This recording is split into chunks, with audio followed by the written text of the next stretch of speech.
enseignante dans une école maternelle de 4 classes à Montluçon, dans l'Allier. Donc, ça fait un peu plus de 20 ans que je suis maîtresse, comme on dit.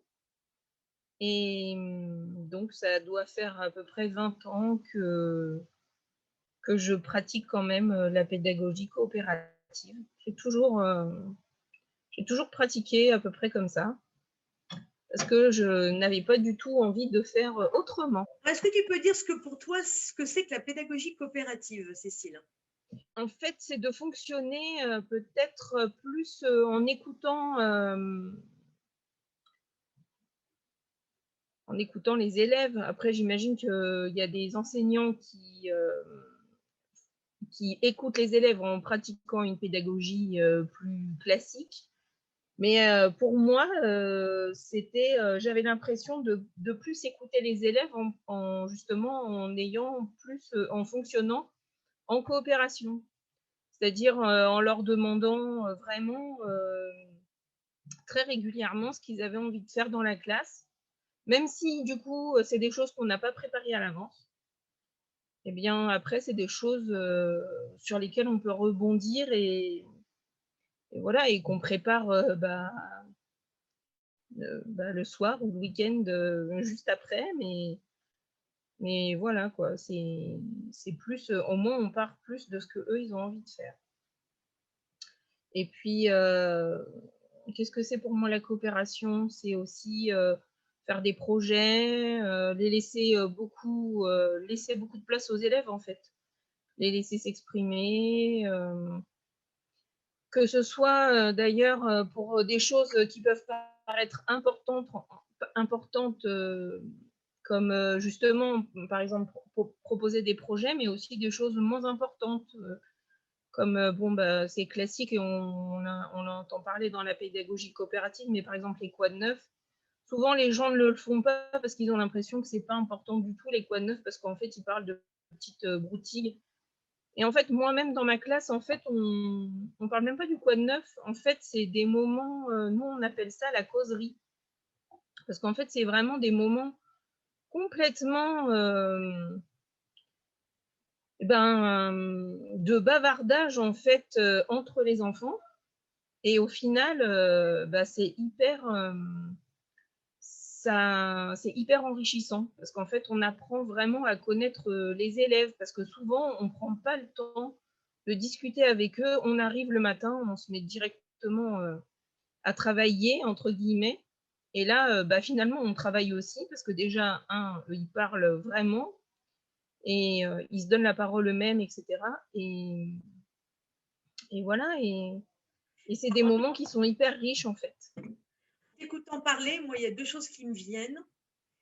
C'est que la première chose, c'est qu'en fait, toi, en fait, ce qui t'intéresse dans cette pédagogie coopérative, c'est de laisser la place au vivant. Oui, c'est ça. À la spontanéité aussi, en fait. Bon, ça m'empêche pas du tout de préparer. Moi, pendant les vacances, je travaille beaucoup. Je prépare mes semaines, en fait. Je prépare toutes mes semaines. Mais après, ça ne m'empêche pas du tout de rebondir sur justement des choses que vont me dire ou dont vont me parler mes élèves, ou je vais voir qu'ils sont intéressés par quelque chose. Et du coup, je vais partir là-dessus. Même si c'est pas prévu, tant pis. En fait, je vais réussir à le caser. Ou alors, je vais squeezer, tant pis, des choses que j'ai préparées. Et je pense que le plus important, c'est de partir de ce que eux, ils ont envie de... sur ce que eux, ils ont envie de faire, en fait. Mais c'est ça, c'est ce que je pensais. Que non seulement tu laisses la place aux vivants, mais en plus, tu prends vraiment les enfants comme des êtres humains, des individus à part entière, et pas des robots. C'est-à-dire que oui, d'accord, tu prépares, mais en même temps, tu t'adaptes aux vivants, tu t'adaptes à chaque enfant, tu t'adaptes en te disant que bien sûr qu'il y a un programme à suivre, mais que tu rebondiras sur ce que les enfants apportent, la manière dont ils vivent, pour pouvoir ensuite les faire s'épanouir à l'école, quoi, à travers le Voilà, c'est travail ça. scolaire. Mm. C'est ce que j'entends. Oui, c'est ce que j'essaye de faire. Après, moi, moi, j'y trouve aussi beaucoup de satisfaction. parce que en tant que personne, en fait, je déteste m'ennuyer, hein, comme la majorité des gens, je pense. Et faire tout le temps la même chose, moi, ça me barbe vraiment énormément. Donc, depuis toujours, hein, je me suis toujours dit que je ne pourrais pas faire à mes élèves des choses qui m'ennuieraient. Donc, c'est pour ça que j'essaye vraiment de partir de ce qui les motive, eux, en fait. Alors, je sais que des fois, c'est pas évident, hein, évidemment. Des fois, bien sûr que je mets des choses dont ils me parlent de côté parce qu'on ne peut pas tout faire non plus. Mais bah, je pense qu'il y a des petites choses sur lesquelles, voilà, dont il faut se saisir et voilà, il faut en profiter et rebondir. Et c'est pour ça que quand on est dans des moments de causerie, par exemple, où en fait ça parle à bâton rompu, et ben en fait on arrive toujours à trouver un petit truc qui nous intéresse et en fait qu'on peut même presque tourner à notre avantage en fait, parce qu'on peut toujours le rattacher à un projet auquel on avait déjà pensé. Enfin, voilà, de toute façon, les enfants, ils ont souvent des préoccupations qui se rapprochent des choses qu'on avait prévues à la base, quoi. Enfin, moi, je sais pas, on est en maternelle à cette période-là de l'année, en mars, on est au printemps, on sait bien que on va faire sûrement des plantations et tout. Bah, les enfants, enfin, je veux dire, ils attendent que ça, hein. Donc, dès l'instant qu'on va commencer à leur lire, ne serait-ce qu'un livre qui parle de germination, de plantes, de fleurs, un petit chat qui sème des graines ou je sais pas quoi, bah là, ça y est, hein, c'est l'effervescence, hein. Et quand ils ont déjà pris l'habitude quand ils parlent de quelque chose, que la maîtresse, ça l'intéresse, et de voir que bah, ce qu'ils disent, ça intéresse la maîtresse et que justement elle s'en saisit et que elle leur propose, ah bah tiens, vous m'avez parlé de ça, et si on faisait ça, ah bah du coup ils se sentent hyper valorisés en fait. Et du coup, bah, ils ont envie justement de proposer. Et je pense que c'est justement un entraînement pour plus tard, pour quand ils seront plus grands. Enfin, bon, ça c'est peut-être un rêve, je ne sais pas. Mais je me dis, quand ils seront plus grands en élémentaire, s'ils ont encore la chance de faire des conseils, voilà, eh ben, ils seront vraiment force de proposition parce qu'ils auront pris l'habitude qu'on prenne en considération ce qu'ils disent en fait. Voilà. Et c'est très important d'être force de proposition quand on est enfant, mais quand on est adulte, parce qu'on sait bien que c'est parce qu'on arrive à prendre des décisions et bah, qu'on arrive à oser et à avancer dans la vie, et puis être force de proposition dans un groupe aussi. Ça permet de s'insérer et puis d'avoir envie aussi d'aller de l'avant et de faire des projets et d'être dans le désir toujours de progresser, etc. Mm. Alors justement, par rapport à la motivation dont tu parlais tout à l'heure et de la vie que que les enfants amènent dans la classe et sur laquelle tu rebondis, donc je sais que tu travailles beaucoup par projet coopératif. Donc, est-ce que tu peux nous parler donc du projet Expo Science qu'on trouvera donc dans le module de pédagogie formation à la pédagogie coopérative de manière écrite, les photos que tu m'as envoyées. Est-ce que tu peux nous en parler? Et puis, voilà, en nous disant comment ce projet a motivé en fait les enfants. Alors donc c'est vrai qu'on avait participé à Expo Science, donc c'était il y a 2 ans. Alors ce qui est intéressant, c'est qu'en plus on reparticipe à Expo Science cette année. Et ça se traduit du coup d'une autre manière cette année, étant donné bah, la conjoncture avec bah, la Covid, on est obligé forcément d'aborder les choses d'une autre manière. Mais mine de rien, on a déjà commencé et bah, c'est déjà hyper intéressant. Mais je vais déjà commencer à parler d'Expo Science d'il y a 2 ans. Donc, il y a 2 ans, alors, en fait, toute l'école, donc c'est-à-dire 4 classes, donc de la toute petite, parce qu'à l'époque, on avait des tout petits, de la toute petite jusqu'à la grande section, toutes les classes étaient mélangées. Et en fait, on avait, donc dans chaque classe, on abordait un aspect scientifique différent, enfin un domaine différent, un thème différent. Et donc, dans ma classe, on travaillait sur les abeilles, parce qu'on allait avoir un apiscope, et qu'on avait déjà installé un hôtel à insectes, et que ça fait plusieurs années, oui, qu'on travaille beaucoup sur la biodiversité. On installe aussi, on a une zone de fleurs mellifères dans la cour qu'on installe, en fait, on retourne, on gratte la terre avec les enfants, on sème avec les enfants, on arrose avec les enfants pour que les fleurs soient là pour les abeilles, voilà. En fait, on installe des chaises autour des plantes aromatiques qui sont très mellifères pour que les enfants puissent observer les abeilles, enfin voilà. Du coup, c'est pour ça qu'on avait choisi les abeilles, hein.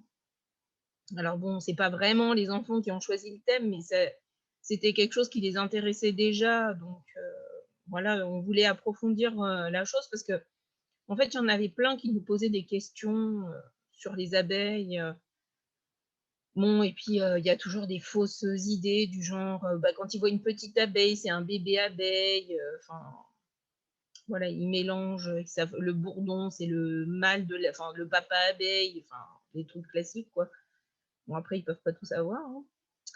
Donc, voilà, donc moi, je travaillais sur les abeilles. Il y avait ma collègue Delphine qui travaillait sur les lombrics, sur les vers de terre. Et puis, j'avais une collègue qui travaillait sur la germination et une autre qui travaillait sur la croissance des plantes. Et donc, voilà. Et alors, ça a été vraiment super parce que, en fait, dans toutes les classes, on a travaillé donc en groupe. En fait, on a fabriqué l'exposition puisque à la fin, on a participé à une exposition qui avait lieu à Tanor à Montluçon. Et si je pense, si mes souvenirs sont exacts, qu'on était la seule maternelle de Montluçon à participer à Expo Science. Bon, après, il y a des contraintes un peu techniques, hein, puis il faut pouvoir se déplacer là-bas, donc voilà. Nous, on avait gardé on avait, en fait, c'est que les parents ont joué le jeu et du emmener, accompagner des enfants sur le site et tout, donc voilà. Mais, et donc les enfants ont participé à la réalisation de l'exposition. Enfin, ils n'ont pas participé, ils ont réalisé l'exposition, en fait. Et ils se sont, alors ça c'était chouette, ils s'entraînaient mutuellement, en fait, pour expliquer tout ce qu'ils avaient appris lors du décloisonnement. Et, et c'était drôle parce que même dans la cour, on les voyait qui s'expliquaient, en fait, qui s'expliquaient ce qu'ils avaient appris, ils se donnaient des cours, en fait. Parce que comme on a plein de zones dans la cour qui sont plantées, donc ils allaient voir les fleurs et ils expliquaient, tu vois, là, la plante, elle a grandi parce que, tu comprends, il y avait du soleil. Alors, ils étaient en train d'expliquer ce qu'ils avaient appris avec mes collègues. Pareil, dès qu'ils trouvaient un ver de terre, alors ils étalaient leur science, hein, ils expliquaient, là c'est l'anus, là c'est la tête. Enfin, ils connaissaient plein de trucs. Et donc, ils s'expliquaient plein de choses. Et puis, du coup, ils étaient tous en train de discuter entre eux. Et finalement, nous, on ne servait presque plus à rien, quoi. Et ça, moi, c'est un truc que j'adore. C'est quand, en fait, on a le sentiment de presque servir plus à rien au final. En fait, qu'on arrive à se mettre en retrait et qu'on est spectateur et que, en fait, tout se passe Bah voilà, on avait presque les enfants, ils ont presque plus besoin de nous, en fait, ils discutent entre eux. Et justement, c'est ça qui est chouette, c'est que le savoir, entre guillemets, bah, c'est bien, nous, on peut leur apporter des choses, mais en fait, eux, il n'y a rien de mieux que, que, que de se faire passer les infos entre eux, surtout qu'au final, on se rend compte qu'une fois qu'ils ont bien compris eh ben, ils dévoient presque rien, quoi. Enfin, il n'y avait pas d'erreur dans ce qu'ils étaient en train de se raconter les uns les autres, quoi. Alors, est-ce que tu dirais que le fait d'avoir entendu les enfants échanger entre des savoirs est un indicateur de réussite de ce projet Expo Science? Et est-ce que tu pourrais nous donner d'autres indicateurs? Tu as vu que finalement, ce projet Expo Science avait été motivant et leur avait apporté les connaissances que vous vouliez leur transmettre. Alors, évidemment, il y a ces échanges entre enfants. Est-ce que tu vois d'autres indicateurs? Bah, déjà, parce qu'ils ont fixé, bah, mine de rien, nous, en tant qu'enseignants, ce qu'on cherche, c'est quand même qu'ils fixent des connaissances. Et en fait, on se rend compte que même les petits qui étaient dans le projet, 2 ans, 3 ans après, enfin 2 ans après, ils connaissent toujours, enfin, en fait, ils savent toujours ce qu'ils ont appris il y a 2 ans, en fait. C'est des choses qui sont restées ancrées dans leur mémoire, en fait. Et même maintenant, ils sont hyper, enfin, ils font hyper attention dans la cour. Enfin, ils supporteraient pas qu'il y ait un autre qui écrase un verre de terre, par exemple. Et nous, voilà, c'est quelque chose qui est vraiment ancré. Alors, c'est vrai que des élèves qui viennent de l'extérieur, ils ont encore des espèces de réflexes comme ça à écraser des vers de terre ou écraser des insectes, etc. Mais sinon, ceux qui ont participé à Expo Science, c'est des choses qu'ils ne font pas, en fait. Il y a ça, il y a le fait que, moi, je pense qu'on a vu quand même la motivation par rapport à leur participation, parce qu'il y en a certains, ils ont cassé les pieds à leurs parents pour venir à Expo Science, parce que c'est quand même un week-end, donc il faisait beau, enfin, les parents n'avaient pas forcément envie de venir s'enfermer à Athanor. Et ben, ils leur ont cassé les pieds pour qu'ils viennent, et les parents nous l'ont dit, hein, ils nous ont dit, j'ai été harcelée par mon enfant pour qu'il allait, voilà, pour qu'ils viennent voir Expo Science. Enfin, ça, c'est sûr que c'est flagrant. Et en fait, cette année, quand on a reproposé, quand on leur a dit qu'on allait participer à Expo Science, bah, tous les enfants qui avaient déjà participé, ah bah, ils étaient déjà conquis, en fait.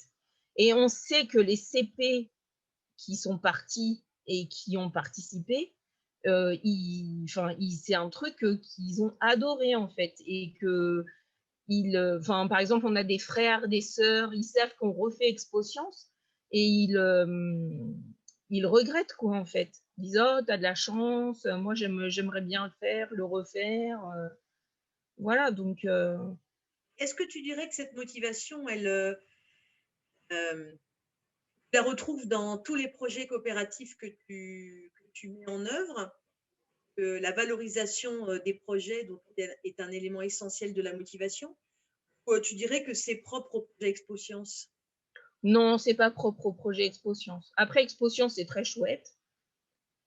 Parce que c'est le côté scientifique. Après, je pense que là, ce qu'ils avaient aimé, c'était les petites bêtes. Bon, bah, c'est vrai que les abeilles, c'est toujours chouette et tout ça. Les plantes aussi, ils adorent de toute façon.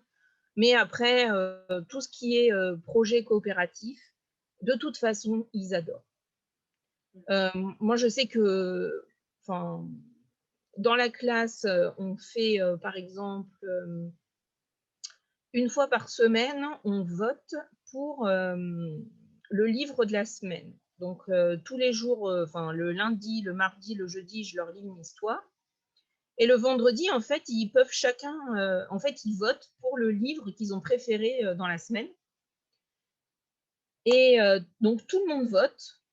Donc, pour moi, il y a une dimension quand même coopérative dans le sens où bah, tout le monde va voter. C'est une action quand même collective. Tout le monde donne son avis. voilà. Bon, après, c'est rigolo parce que des fois, on voit ceux qui votent par rapport aux autres, ou bon, voilà, voilà. Il y a des petites choses à observer. Et, et ça, c'est un truc qu'ils adorent. Ils adorent, en fait. Dès l'instant qu'on les fait participer, dès l'instant que les enfants ils sont en action et qu'ils sont, voilà, qu'ils sont acteurs et qu'ils sentent qu'on prend en compte leur intérêt, en fait, leur centre d'intérêt, leur ce qu'ils aiment, et ben, ils sont hyper motivés, quoi. C'est pas eux qui, enfin là, c'est eux qui choisissent le livre, c'est pas moi, quoi. Voilà, donc justement, c'est une excellente transition, Cécile. Donc en fait, tu parlais du choix. Les recherches scientifiques montrent que la motivation, elle s'appuie sur 3 piliers, hein. Avoir le choix, donner un travail à l'enfant qui est dans sa zone proximale de développement et dans un climat de coopération. Alors j'aimerais qu'on revienne sur ces 3 piliers avec toi par rapport à ton projet Expo Science, comprendre un petit peu et pour analyser finement en fait la motivation de tes élèves. Alors bien sûr, le préambule, on est d'accord, c'est toujours le fait, comme tu disais, de prendre en compte l'expression des élèves et leur créativité. Ça, on en parlera dans un prochain module de formation hein, de l'expression-création. Mais ce n'est pas suffisant. C'est aussi leur donner le choix, leur donner quelque chose qui n'est pas trop facile ni trop difficile, et tout ça dans un climat coopératif. Est-ce que tu peux nous expliquer dans un premier temps comment dans ce projet Expo Science tu as donné le choix à tes élèves et dans quelle mesure? Ben, par exemple, quand on a fait, enfin, donc on avait plusieurs. Bah, d'abord, on a commencé donc par lire des livres, des albums. On a regardé des petits morceaux de documentaires sur les abeilles, puisque donc on était sur les abeilles. Et après, du coup, bah, il fallait qu'on se mette d'accord, qu'on essaie je leur expliquer. Alors, bah, expliquer ce que c'est qu'une exposition à des maternelles, c'est pas toujours évident. Donc, je leur ai montré aussi des petites vidéos pour leur expliquer un petit peu. Et en fait, c'est eux qui ont choisi euh, un peu les différents supports qu'on allait utiliser pour, euh, pour, pour exposer à Athanor. Donc, ils ont choisi de faire une grande maquette qui reprenait tous les métiers de l'abeille. Voilà, donc déjà, c'est parti sur les choix de la construction, en fait, de l'exposition, quoi. Ce qu'ils allaient mettre dans l'exposition. Bon, bah, bien sûr, c'est toujours un peu aiguillé, hein, on leur propose différentes, parce que là, ils sont petits, donc les idées vont pas leur venir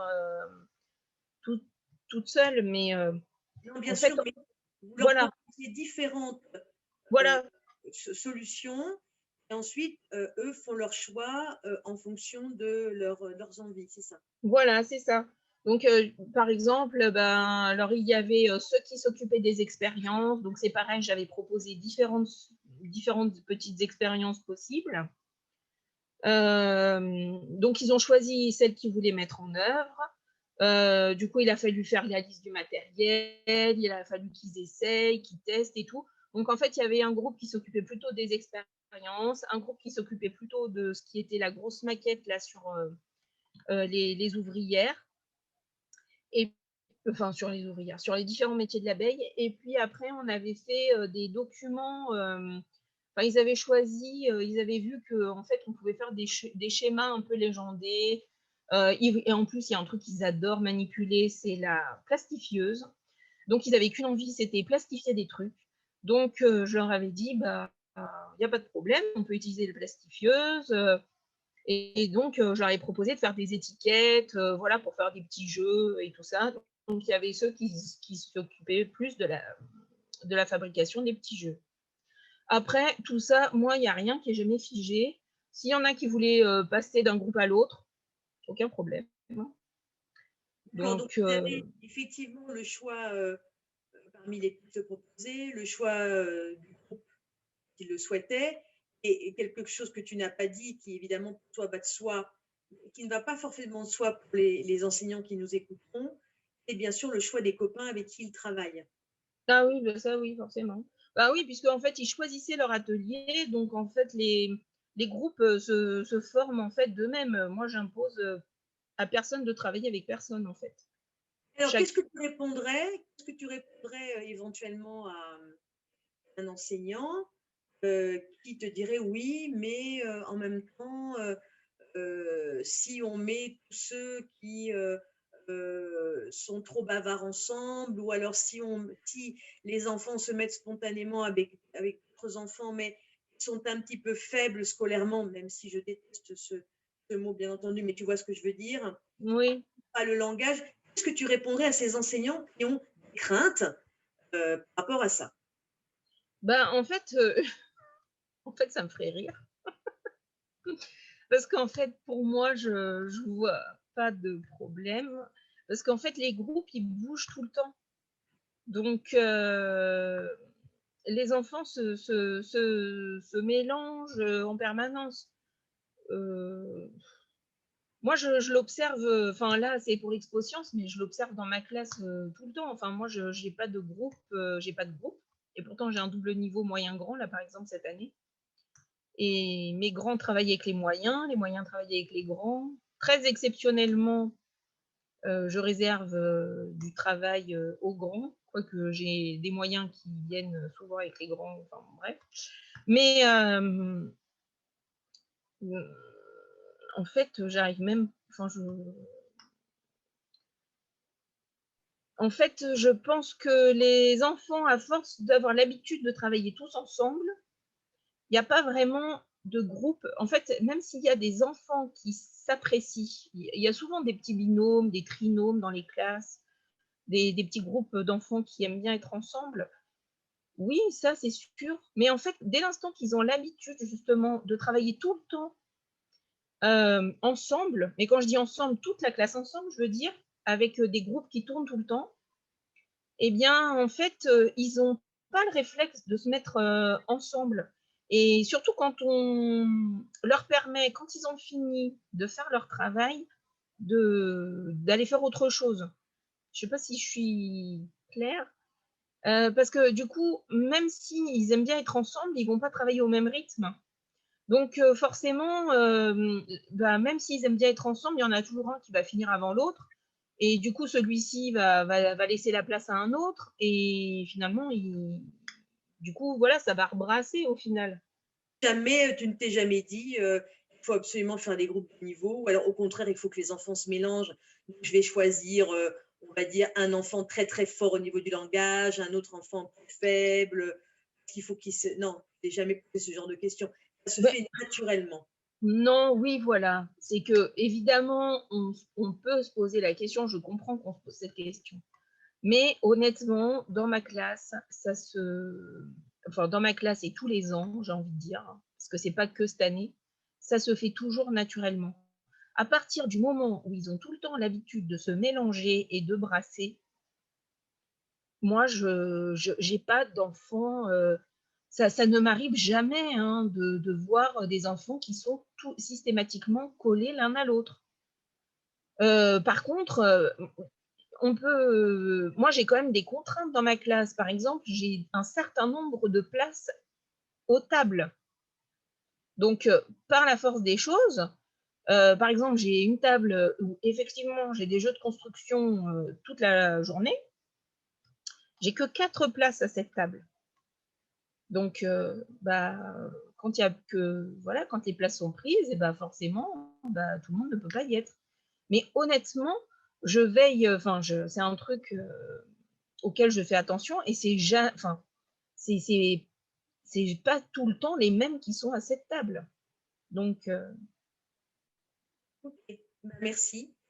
Alors, passons au deuxième pilier de la motivation, donc les fameuses zones proximales de développement. Alors, comment tu peux être, comment tu fais, toi, faire en sorte que eh ben, les enfants se retrouvent dans leur zone de confort et que ce que tu leur donnes ne soit pas ni trop difficile ni trop facile. Est-ce que est-ce que tu l'anticipes? Est-ce que tu te dis, bah, de toute façon, les choses se feront naturellement? Est-ce que l'activité même suppose que la question ne se posera pas? Euh, est-ce que tu peux expliquer ça?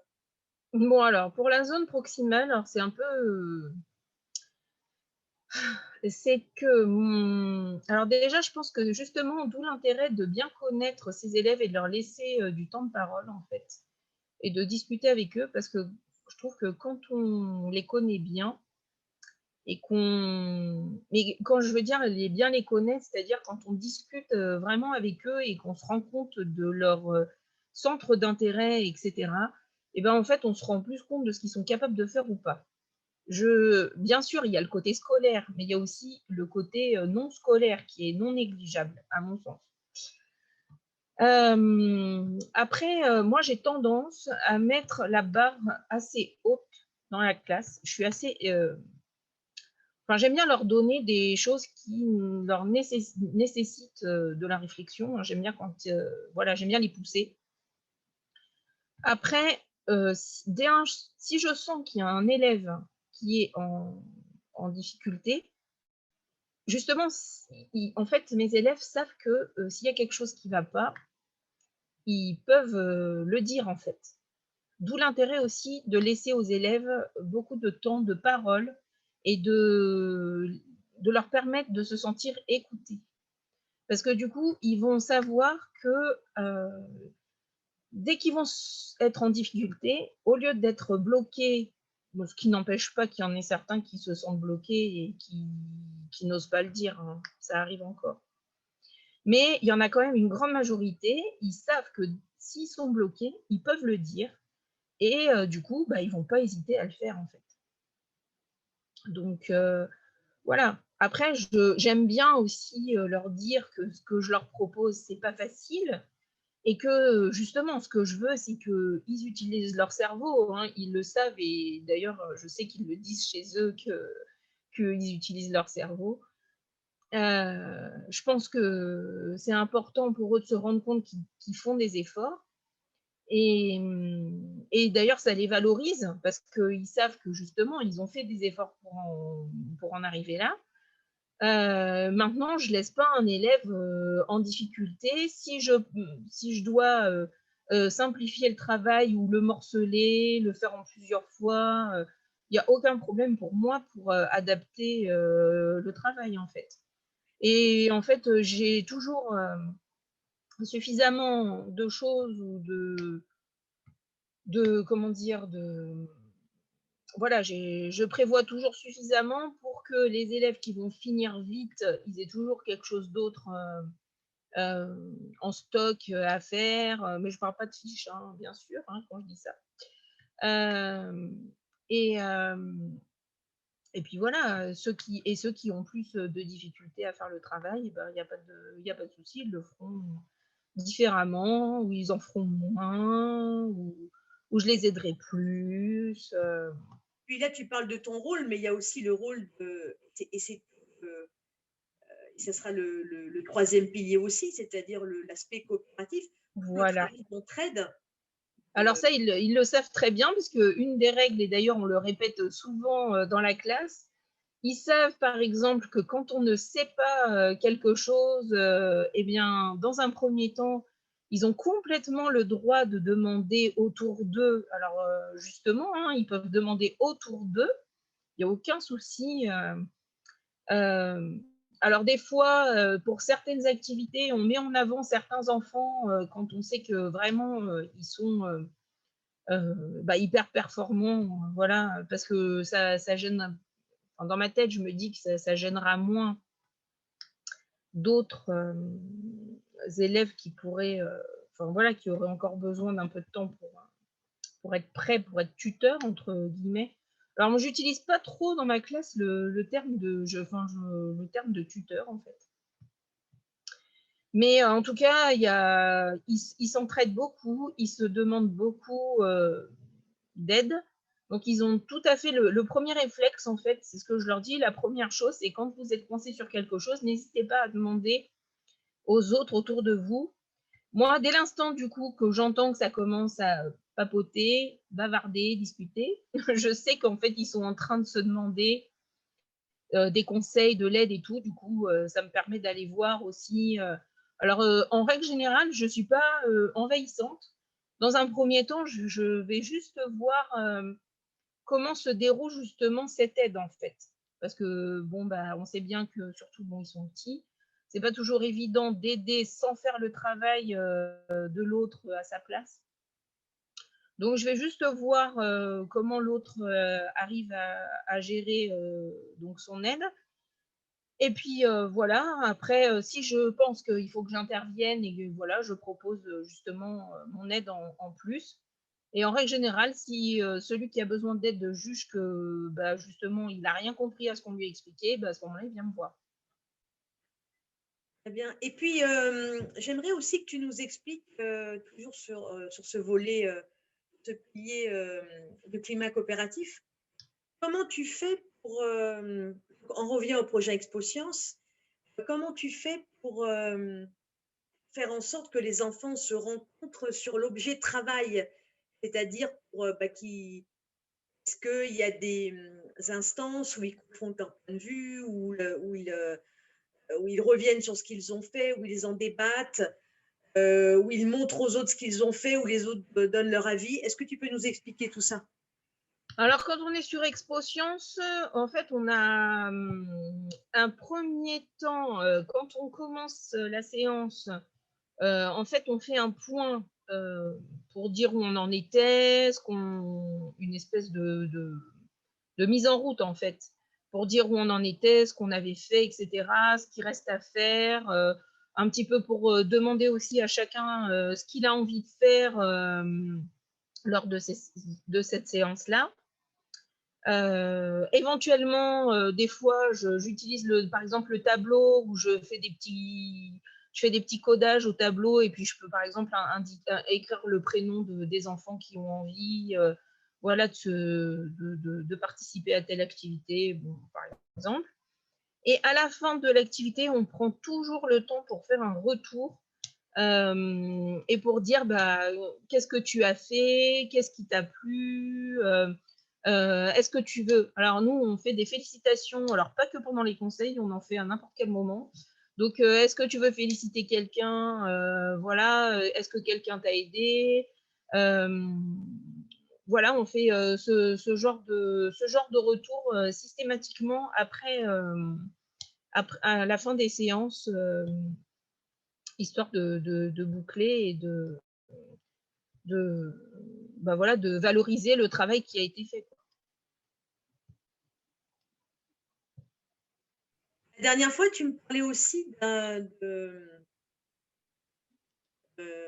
des AP, non, des APC, Ouais. ce moment d'APC. Est-ce que tu peux m'en dire un peu plus? Alors, pendant les APC, en fait, il y a 2 ans, on a utilisé les APC justement pour permettre aux différents groupes de se présenter le travail effectué, en fait. Donc, ils avaient échangé sur ce qu'ils avaient fait et ils s'étaient présenté le travail parce que bah, tout le monde ne pouvait pas aller à Tanor. Et du coup, en fait, on s'était fait un mini expo science sur le temps des APC, en fait. Alors, comment s'était passé par rapport aux autres? Combien de temps ça avait duré? Comment avaient réagi les enfants? Bon, ça avait duré 3 heures. Et pendant 3 heures, donc c'est quand même hyper long, hein. Enfin, c'est hyper long, hein, Carrément. honnêtement. Donc, et pendant 3 heures, du coup, les groupes ont discuté, se sont montrés les maquettes qu'ils avaient réalisées. Alors après, en fait, c'était pas long du tout parce que le travail qui a été réalisé était fantastique. Par exemple, le groupe Vers de Terre avait réalisé un lombric qui faisait pas loin d'1,50 m de long. Et, et c'était génial, quoi. Ils avaient pris plein de photos, ils avaient fait des expériences avec le Muséum d'histoire naturelle. Enfin, ils avaient participé à un protocole scientifique. Enfin, donc, ils avaient tout expliqué avec des photos. Voilà. Ils avaient lancé un lombricomposteur, donc ils avaient pu montrer les vers de compost. Enfin, voilà, déjà, ça avait pris beaucoup de temps. Nous, on avait expliqué plein de trucs sur les abeilles. Enfin, de toute façon, en fait, ça a duré 3 heures et ça a été, franchement, c'était presque trop court parce qu'en fait, bah, c'est eux qui l'avaient fait. C'est eux qui l'avaient fait, c'était eux qui étaient à l'initiative de tout. Et du coup, en fait, comme c'est eux qui le font, c'est eux qui sont à l'initiative, c'est eux qui proposent, c'est eux qui réalisent, et c'est eux qui sont capables d'expliquer. Et bah, du coup, en fait, les enfants ne sont pas du tout barbés. Et en fait, ils sont capables d'écouter pendant 3 heures ce que leur expliquent les autres. Et en fait, ils sont vachement plus intéressés par ce que disent les autres enfants que par ce que pourrait dire une maîtresse, en fait. Tu veux dire que vous avez réussi la performance de faire rester assis pendant 3 heures des élèves de maternelle? Mais en fait, ils n'étaient pas. Non, parce qu'en fait, ils n'étaient pas spécialement assis. Alors, ils s'asseyaient, ils se levaient, ils participaient. Enfin, voilà, c'est ça aussi. C'était que c'était vivant. Enfin, mais en tout cas, ils sont restés intéressés pendant 3 heures. Alors, je reviens à ce que tu disais au début, quand tu parlais des enfants qui échangeaient leur savoir dans la cour. Et ce que tu dis maintenant sur le fait que c'est eux qui ont tout fait, voilà, évidemment sous votre guidance, mais qui ont tout fait.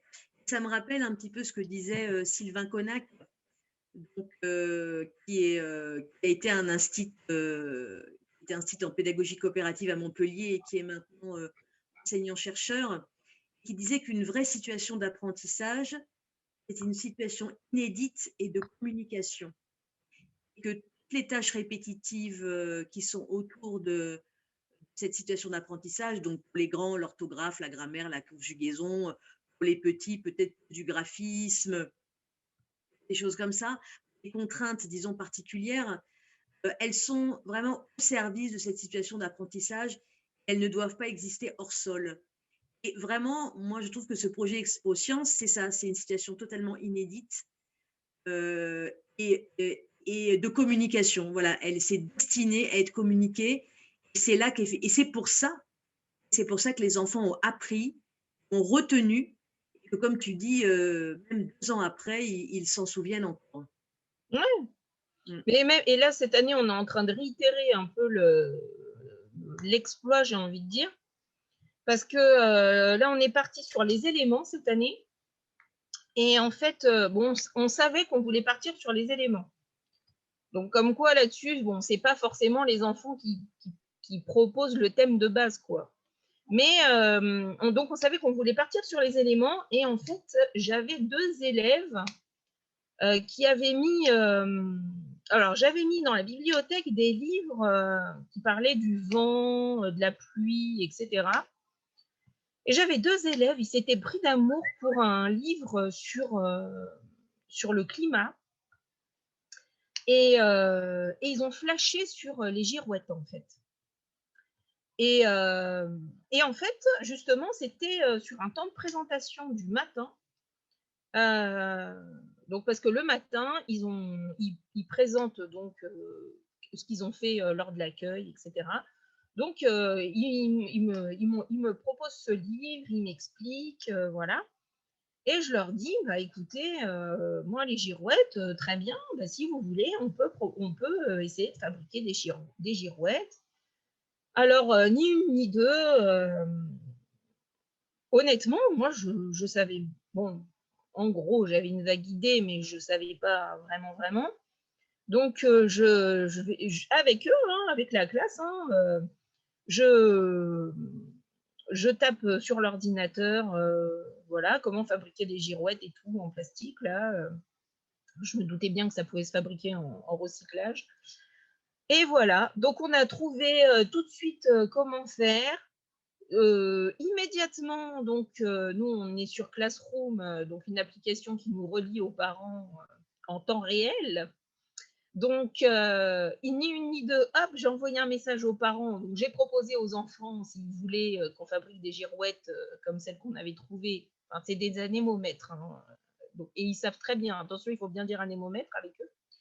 Donc, je leur ai proposé, si vous voulez les fabriquer, les anémomètres, bah, bon, évidemment, la réponse a été un grand oui.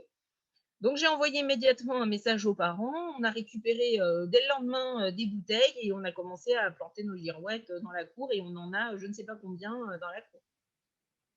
Donc, voilà. Et c'est trop cool parce que quand on a monté les girouettes, enfin les anémomètres, et ben en fait, bah, évidemment, tout le monde, ils avaient tous envie de les construire. Ils arrivaient à comprendre pourquoi certains anémomètres tournaient et d'autres pas. Voilà, et, enfin, ça a été trop cool, la construction des anémomètres. Et eux, ils savent très bien pourquoi il y en a qui tournent et d'autres pas, quoi. Enfin, d'ailleurs, maintenant, tout tourne. Encore une vraie situation d'apprentissage, donc inédite et de communication. Et il y a une chose aussi qui est très importante pour revenir à la mémorisation des connaissances dont tu parlais tout à l'heure, c'est que notre cerveau limbique est à la fois le siège de nos émotions, le siège de la mémoire. Donc, il est souvent dit, les neurosciences disent souvent que lorsqu'on veut qu'un enfant retienne quelque chose, mobilise et remobilise ses connaissances, il est très important qu'il ait appris dans des conditions où il y avait des émotions extrêmement positives. Mmh. Le fait que les neurobiologistes disent qu'on ne retient que tout ce qui est émotion très négative et émotion très positive. Ce qui est tiède, on ne le retient pas. Ce qui est tiède pour nous, hein, bien évidemment, hein, parce que ce qui peut l'être pour nous peut ne pas l'être pour quelqu'un d'autre. Mmh. Mais, et donc, les conseils donnés aux enseignants, c'est de faire en sorte que les enfants prennent dans des conditions émotionnelles très positives. Et je pense que le projet Expo Science et le projet Anémomètre dont tu parlais à l'instant répondent complètement à ces consignes-là. Mmh. Bah après, oui, moi, je pense que on essaye de créer un climat de classe vraiment positif, valorisant, qui leur donne envie, voilà, où ils se sentent bien en fait. Voilà, qui viennent à l'école avec plaisir et enfin, voilà, c'est l'idée. C'est quand même l'essentiel, on est d'accord. Bah oui, parce que franchement, sinon, c'est long, hein, l'école. Oui, c'est vrai. Écoute, on arrive au terme de cette interview. Est-ce que tu voudrais conclure en disant autre chose sur ce projet Expo Science, quelque chose qu'on aurait oublié, ou sur la pédagogie coopérative en général, ou sur tes propres motivations? Bah, en fait, moi, ce que je voudrais que les gens, enfin les enseignants,